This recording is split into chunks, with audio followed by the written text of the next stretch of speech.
लालच बुरी बला। किसी गांव में एक गडरिया रहता था। वह लालची स्वभाव का था। हमेशा यही सोचा करता था कि किस प्रकार वह गांव में सबसे अमीर हो जाए। उसके पास कुछ बकरियां और उनके बच्चे थे जो उसकी जीविका के साधन थे। एक बार वह गांव से दूर जंगल के पास पहाड़ी पर अपनी बकरियों को चराने ले गया। अच्छी घास ढूंढने के चक्कर में आज वो एक नए रास्ते पर निकल पड़ा। अभी वह कुछ ही दूर आगे बढ़ा था कि तभी अचानक तेज बारिश होने लगी और तूफानी हवाएं चलने लगी। तूफान से बचने के लिए गडरिया कोई सुरक्षित स्थान ढूंढने लगा। उसे कुछ ऊंचाई पर एक गुफा दिखाई दी। गडरिया बकरियों को वहीं बांध उस जगह का जायजा लेने पहुंचा तो उसकी आंखें फटी की फटी रह गई। वहां बहुत सारी जंगली भेड़ें मौजूद थी। मोटी तगड़ी भेड़ों को देखकर गडरिये को लालच आ गया। उसने सोचा कि अगर ये भेड़ें मेरी हो जाएं तो गांव में सबसे अमीर हो जाऊंगा। इतनी अच्छी और इतनी ज़्यादा भेड़ें तो आसपास के कई गांवों में किसी के पास नहीं है।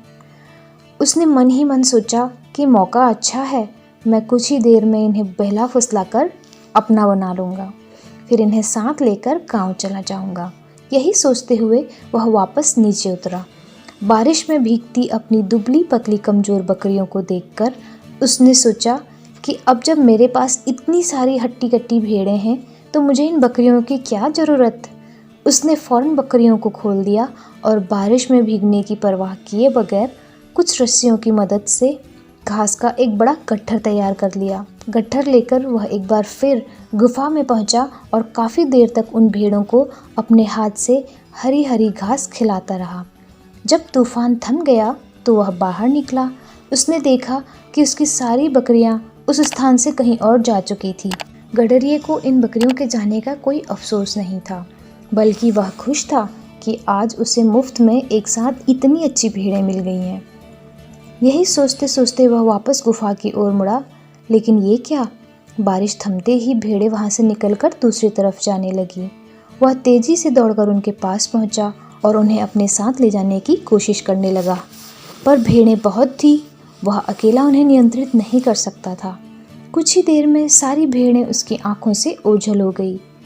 यह सब देख गडरिये को गुस्सा आ गया। उसने चिल्लाकर बोला, तुम्हारे लिए मैंने अपनी बकरियों को बारिश में बाहर छोड़ दिया, इतनी मेहनत से घास काट कर खिलाई और तुम सब मुझे छोड़कर चली गई। सचमुच कितनी स्वार्थी हो तुम सब। गडरिया बदहवास होकर वहीं बैठ गया। गुस्सा शांत होने पर उसे समझ आ गया कि दरअसल स्वार्थी वो भेड़ें नहीं बल्कि वो खुद है, जिसने भेड़ों की लालच में आकर अपनी बकरियां भी खो दी। दोस्तों, ये कहानी हमें सिखाती है कि जो व्यक्ति स्वार्थ और लोभ में फंसकर अपनों का साथ छोड़ता है उसका कोई अपना नहीं बनता और अंत में उसे पछताना ही पड़ता है। संकलन गुरु लाइब्रेरी। फ्रेंड्स, कहानी अगर पसंद आए तो प्लीज़ लाइक शेयर कमेंट ज़रूर करें। साथ ही में चैनल को सब्सक्राइब करना ना भूलें। धन्यवाद।